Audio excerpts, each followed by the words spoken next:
Is your small business growing? That's the question we address right here on the Grow Your Biz Show. It's where we interview strategic entrepreneurs who inform and inspire you on your solopreneur or small company journey. Thanks for joining us on this episode of the Grow Your Biz Show. Hello and welcome to episode number 102 of the Grow Your Biz Show. Hi, my name is Paul Madsen, and I'm the host of the show, and I'm also the owner of GrowMedia.com. David, GrowMedia.com helps small businesses and other businesses to grow by telling their unique story on social media video and on television.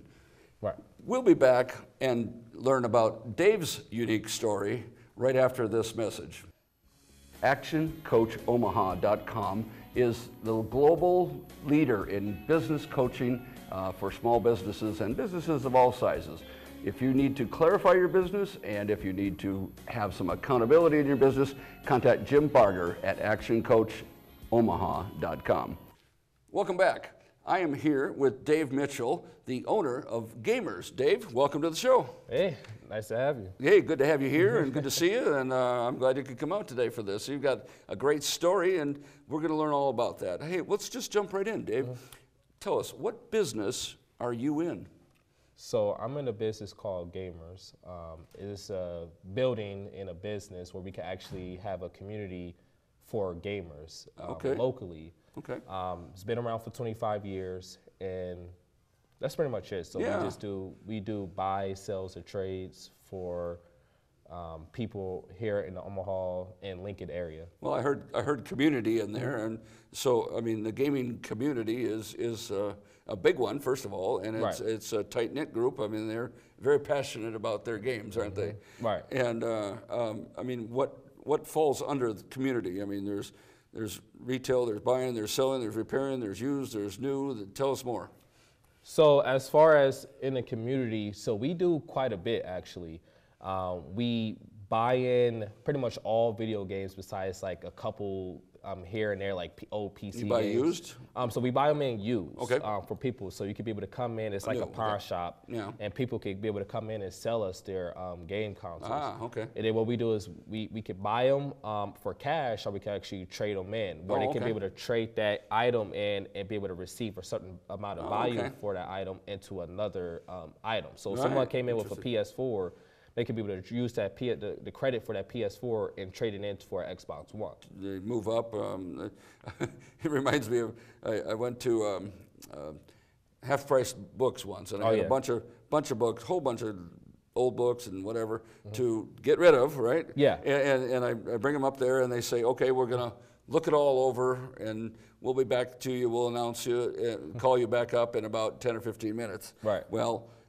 Just go figure that I'm out looking around for those 10 or 15 minutes. Right. And it turned out that exactly the amount of money they were going to give me for my old books was exactly what I spent on new. Right.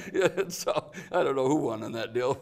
Right. Well, I got rid of old ones and I got some new ones. So, but that exchange thing I didn't really realize that much about that. So that's a pretty key part of your business, then, huh? Right. Yeah, because the exchange program is huge, and that's pretty much the only way for us to be able to pull in used products from people that come in off the streets. Okay. So when people come in and they want to sell these game consoles or these games, they can be able to use all these games and be able to upgrade to the new game. That's terrific. I mean, I wish you could do that with a car. Right. Oh yeah, because someone's just like, hey, I have all these old 10 games. I don't play them anymore. I want to turn them in for the new Call of Duty or new NBA 2K. Okay. Yeah. Well, and I'm sure people get tired of old games, and there's also new versions of games, and so on a very loose percentage, what would you say is that exchange and that trade-in stuff of your business? Is that half your business, 3/4 of your business, or I mean, you sell all sorts of new stuff too. Well, that's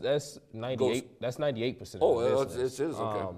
Yeah, that's pretty much all we really do because there's really no value in buying brand new video games because you really make no money off of it. The only value to having a brand new game, which we do carry here and there, the only value to having that inside of your store is when someone comes in and trades in a whole bunch of games, so that one game, right, it only accounts for just the value of being able to take in those trades. Because if you don't have that game, say a new Call of Duty comes out, and you don't have that new Call of Duty in stock, brand new seal, then they're going to take all their 20 games that they was going to trade over to you, they're going to take it over to another game store and trade it over there. So it's only beneficial just to have it just for the people that want to come in and come trade up to that one game. And then when you can refurbish their old game and retail that out too, right? Do you do much of that or not? Yeah. So we also do refurbishing, which I've been doing since I was 14 years old. Well, I started originally back when I was 12. Only 12, yeah. But started the business back when I was 14. So people can be able to come in with their game consoles, or actually discs as well. We have a very powerful disc cleaning machine. And we could be able to clean these old games where if the game didn't read or anymore, we could be able to run it through this disc cleaner machine and it'll have the game pretty much as brand new. Awesome. Same thing as with a game console. Someone will come in, and there's a lot of times where people will come in and they'll be like, hey, I'll pay the $200 for another PS4, and it's just like, we can repair that, and save them a ton of money. Sure. So it's just, and they pay for the repair, of course, but a lot less than buying a new one. Right. Yeah. And so that's what I meant when I hear about you talking about community. I mean, this is, if I'm a gamer, I can get whatever product or service I want from your store. Right. Yeah, because what it is when people come to your store, they feel like this is the community, because it's, like I said, Gamer has been here for 25 years, so people feel like this is where everyone is going to go, especially for those old retro games where you can't trade them in at any major retailers. Right. So when people go there, they feel welcomed, and that's the type of environment that we want to have there. Well, and you do other things. I'm getting ahead of myself, but you do other things as well. Then you don't just throw up a retail store and hope people come. Tell us about some of the social media things you do and all that kind of thing. So as far as like social media, I'm very good with working social media because I have multiple YouTube channels, over 100,000 subscribers, and one over 200,000 subscribers. Wow. So I've always been good at social media, but it's not only about the social media aspect about this. I've been doing this work since I was 14. I've been doing community work ever since I was 19 years old, doing things in the community. Even before then, my mother has been doing work in the community. She's worked for OPS for years. So when I came into this and I was able to take over this store and then start this community, it was pretty much just easy for me to be able to come in and be able to help the community for people that want to come into the store. Sure. Well, and that, I mean, community means two things. It's community, the bigger community of the town, but also the gamer community in both, and the overlap, of course, as well. Yeah, because people always ask, like, how are you able to work Facebook and social media so well? It's because, like, I'm already known since I've been doing this. Like, you see a lot of the comments on my Facebook is, hey, I've known you since you started working back when you was 14 or 15. I remember coming, like, people would be like, I remember coming to this kid's house back when he was at his mom's house in his basement. So, dropping off stuff to get fixed and all that. Yeah. So it's just like, it's a real life story that people are actually witnessing firsthand when they're giving firsthand accounts, and people are just like, wow, and then they want to share it. Yeah.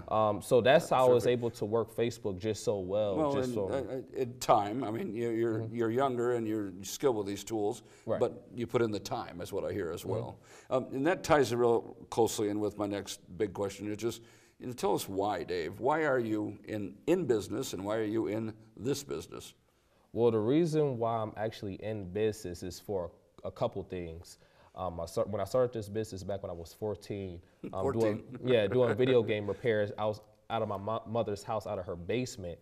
I actually started it off of Craigslist. And I started it because most, especially in the African American community, a lot of young boys got to be men at a very young age in order to be able to help our mothers be able to pay their bills at the same time, because it's very stressful. And then I know my mom personally was working 3 jobs at a time, and we would still receive benefits, and we still could barely survive. Wow. So you're stepping up to the plate. Right. So I stepped 14, right? Right. So I stepped up to the plate to make sure me, my family, and everybody around me could be able to survive. I had a sister. So you're bringing revenue in at age 14 into the household. Right. So when I got into it, I really didn't think of it as a business. I was just thinking like, this is like a hustle for me to be a help. I'm using my God-given talents. But and I'm going to interrupt you there because, you at age 14, you didn't just roll over one day and say, oh, I'm going to fix stuff. You tell us about your learning curve and how you achieved some of your knowledge to be able to fix those games, which led to bringing in revenue. Tell us that story. So back when I was 12 years old, I grew up off of 25th and Ida. Around about every 6 months, we used to have these community events where people would, everywhere in the community, would have garage sales to sell everything out their actual driveway. Right. So what I used to do is I used to go to these community events. I used to ask people, I used to go door to door to door to door. Hey, do you got any broken computers or any broken game consoles I could take? Yeah. Because we could afford anything. We could afford the computers, the game consoles, but I've always been infatuated with game consoles and electronics ever since I was just a young boy when I first played my Nintendo. So a lot of self-discovery, but I mean, you went, there wasn't YouTube back then to learn from, and now you can just pull up anything you want to learn about. So what did you do instead? You went to the, I mean, you were self-taught, you collected all this stuff, you played with it, you fixed some of it, couldn't fix other stuff, but what else did you do about the library and things like that? So I had to go to the Florence Library. There's a library right off of 30th Street, and I used to go to that library every day and used to study, understand how a motherboard works and how every single component on that computer at actually age 14? Works. Well, this is back when I was 12. This is back when I was 12. So I was studying up, and then when I actually fixed my computer, we couldn't afford internet. Yeah. And my mom wasn't going to buy no internet because food was more important than that. Right. So I had one of my neighbors, I gave him $8 to purchase a Wi-Fi antenna off of eBay. And I taught myself how to install that chip inside of that computer, and I was tapping off my neighbor's Wi-Fi.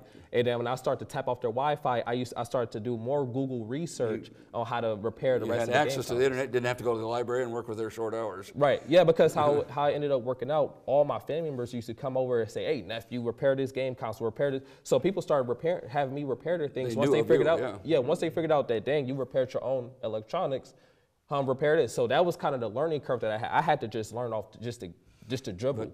I'm just so impressed with the fact that you, age 12, learning all this stuff, started the library, then borrowed internet service from your neighbor, and learned more, and developed a following. Age 14, you're bringing a side income into the household out of necessity.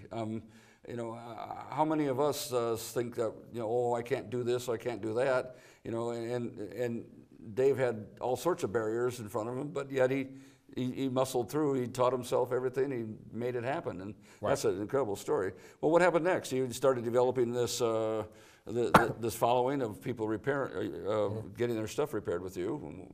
Where did it go from there? So what it actually went from there was actually when I graduated high school, my senior year, I ended up moving out of my mom's house about 2 to 3 months later, because I went straight to Metro Community College, and I was pursuing.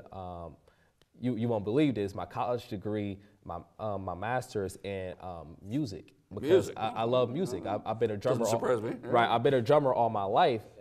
So I was going there for music, but when I was living out on my own out my apartment, while in college, I found this lady through a friend that actually was attending that college, who actually knew how to do websites and search engine optimizations, where they could be able to get you ranked up on Google and do TV commercials. Because before that was just Craigslist. Words of mouth and Craigslist and things like that.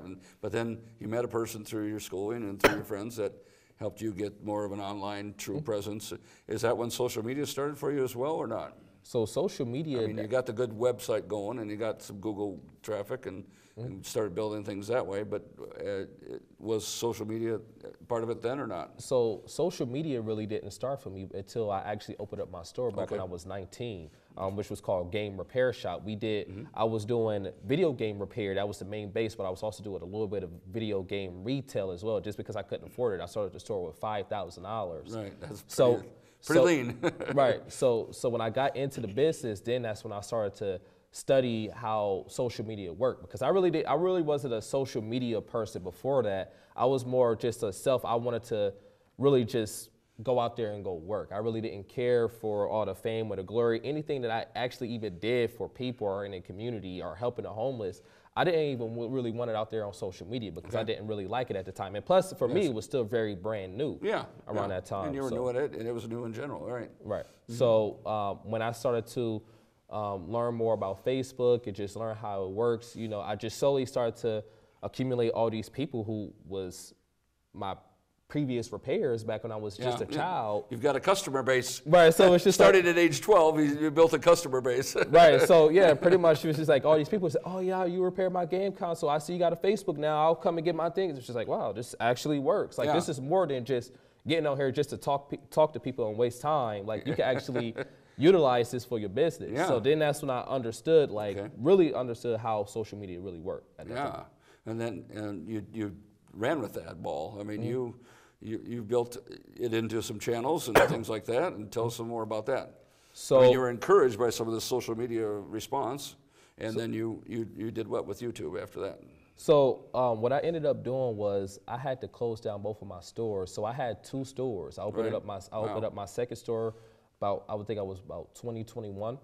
That store wasn't open for no more than 3 months. I opened it up out there in Sioux City, Iowa, and the person who I had running that store ended up selling everything outside of that store, and I had to close it down. Unfortunately, I had to claim bankruptcy, and when I claimed bankruptcy, I had to move all my infrastructure back to my Omaha store, and I tried to survive there. I actually went homeless just to try to get my business survived. I moved inside of my store just to try to get that business just to continue, just to at least go.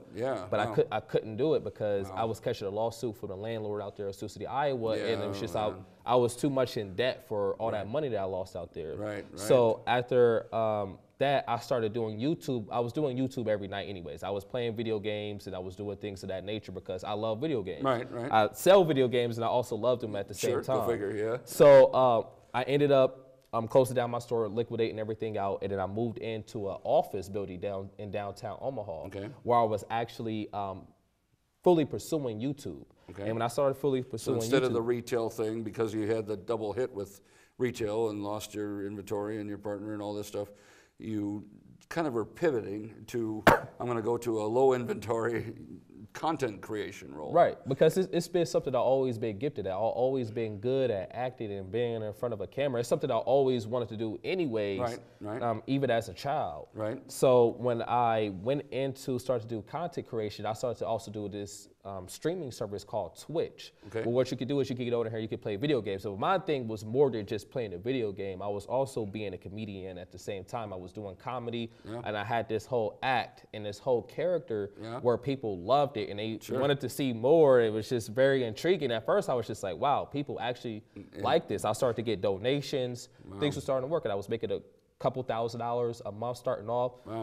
Ended up being able to leave that office and get my own place, living out of a duplex with my girlfriend at that time. And I was still doing video game repair at this time. So I was still doing video game repair. Multiple lines of income. Multiple lines of income. It didn't. When I was living out that duplex, I ended up saving up more money. I was living out of there for about 3 to 4 months. I moved into an apartment where I was there for about a year. And then that's where I achieved the 100,000 subscribers. And around this time, I was making about $6,000 a month. And this is the monetization off YouTube and Twitch, the money you're building. And so I guess what the point for viewers is simply that you know, you have a path, and you just had some success with the store, hit a big roadblock, a speed bump, huge. And yet you pivoted and realized there was something else that you could do, and you built on those skills. And actually, they interspersed with some of your other offerings as well, and the multiple lines of revenue. So I guess the message is, you know, things aren't going to go the way you want when you're an entrepreneur. And so what do? You pivot. And you pivoted well, and so you built it up to 250,000 subscribers on a YouTube channel, with comedy-based, got some other messages in there as well. And then how did you get back into the retail function then of the games and the game repair? Well, how that worked out is, so first off, I would say I have a huge faith base where I've always believed that God, I come from a God-fearing family. So I always believed that everything always happens for a reason. And just like during the days of Job, where he lost everything, he ended up getting back twofold of what he had previously before. So that's why my mindset was always at. Well, after a while, after doing YouTube, my YouTube channels ended up unfortunately getting terminated. So you had somebody else controlled your real estate in that situation. And they controlled it badly. And that was horrible, because at that time I was making about $10,000 to $15,000 off of YouTube. And I'm not gonna lie. A month, you mean? Or? Yeah, a month. Okay. I'm not gonna lie. I was spending a lot of money at the same time too. We was doing all kinds of trips, but we was making a ton of money. You're what, 20 years old or something, right? Yeah. And I was doing donations. I was helping people at the same time. I was also buying new clothes, spending thousands of dollars on clothes for foster kids. So it's like I wasn't just spending all the money myself, but I always wanted to. You're a very community-oriented guy. That's cool. You know? But I never really talked about it too much because I always felt like if you're in a position like that, you have a duty and an obligation to go back to the community that you came from and go help the people within that community. So after that, after the whole YouTube thing, we was actually going to move to Las Vegas because I had friends out there lined up who had millions of subscribers. Yeah. Who was like, hey, we want you to come out there. Let's all do collaborations. You're becoming a YouTube celebrity somewhat. Almost. Right. Yeah. So it was just like, and they had deals with Netflix and other acting roles, and I was going to take it. I was going to leave. I was like, because Omaha is very hard for you to really get those big acting roles because it's. The connections aren't nearly as good as they are in an entertainment area like California, Nevada, yeah. Well, the whole plan that I had was I was going to take these ideas and use them in Vegas and go to LA and all these other places, and then take a huge, large sum of money and then try to start doing movie productions right here in Omaha, Nebraska. Okay. Start letting these movie companies like Universal, like saying, hey, there's a huge money pit right here in Omaha, Nebraska, and we need to utilize these resources to get our image out there. Get that capital going. Yeah. So what happened next?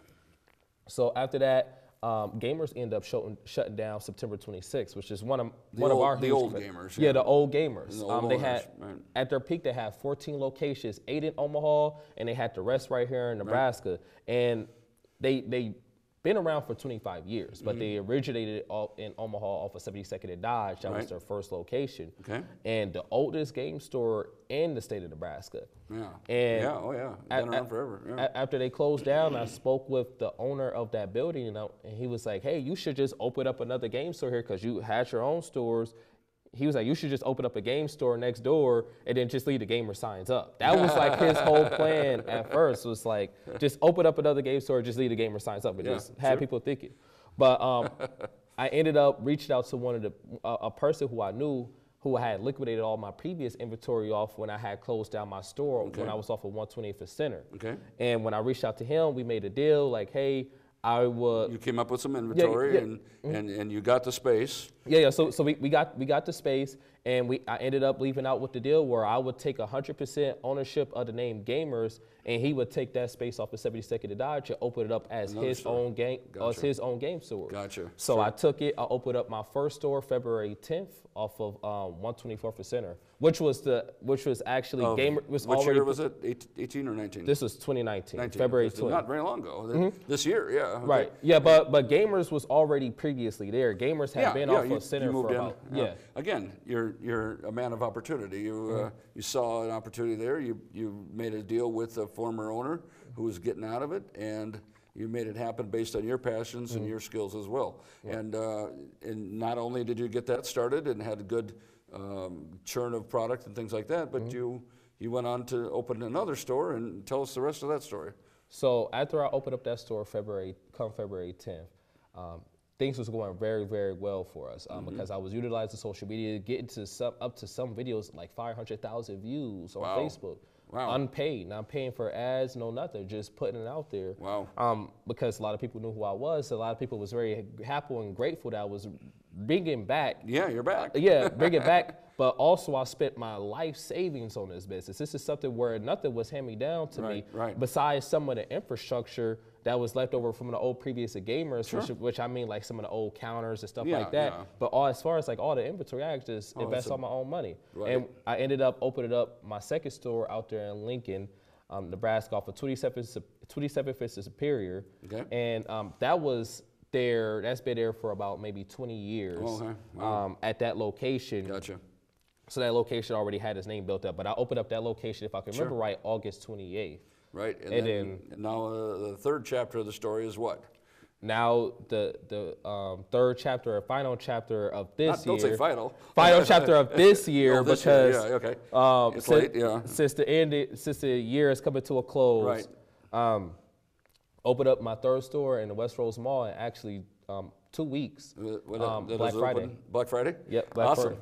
So maybe this show will air around that time. Who knows? So let's see if we could make that happen. Right. Terrific. Well, that's I feel like you could tell stories and tell about your experiences all day. We are out of time, and we got to kind of wrap it up here.